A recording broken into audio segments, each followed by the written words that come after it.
Magandang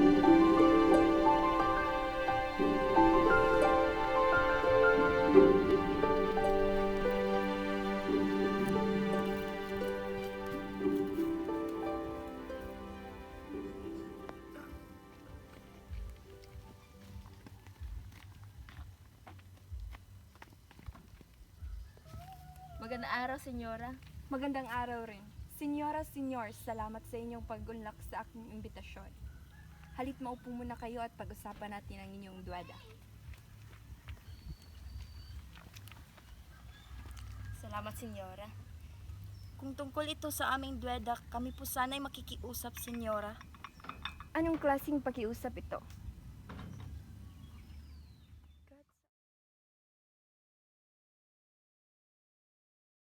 At kung wala kayong maisip, may naisip akong paraan. At ano naman po yan, senyora? May nag-iisa akong anak na babae at ito'y gusto ko nang ipakasal. Pag-usapan muna namin yan, senyora. Sige, maiwan ko muna kayo sandali para kayo'y makapag-usap.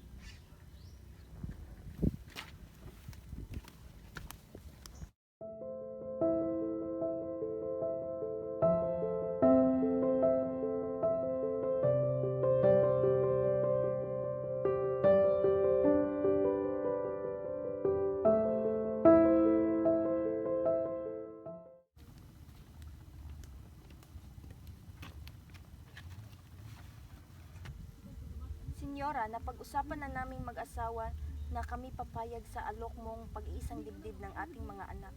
Mabuti naman at sa ganun, nagkakaintindihan tayo. Balae. Salamat. Salamat, senyor. Pinapatawag mo raw ako, ina?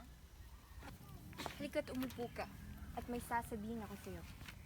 Ano ho yun, ina? Napagdesisyonan kong ipakasal na dahil nasa tamang edad ka na. Ano? Ipapakasal mo ko sa lalaking hindi ko naman lubos kakilala?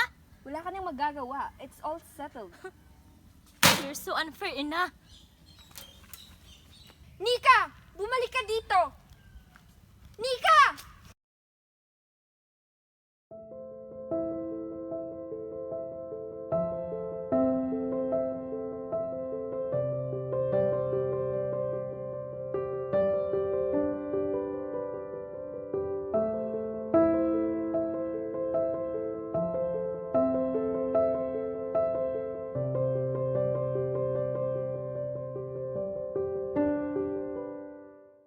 Kaibigan, tila ba hindi may pinta ang iyong pagmumukha?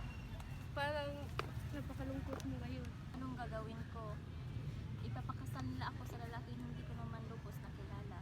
Ngunit, kaya ko ba silang talikuran?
Balae! Balae.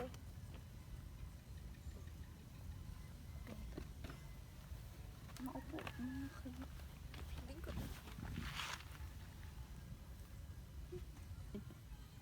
Balae, ito na pala ang aming anak. At ito rin ang aking anak. Ina, siya? Oo, siya. Ina, hindi ito maaari. Kasintahan siya ng aking kaibigan. Maupo ka. Mabuti yan at magkakilala na pala kayo.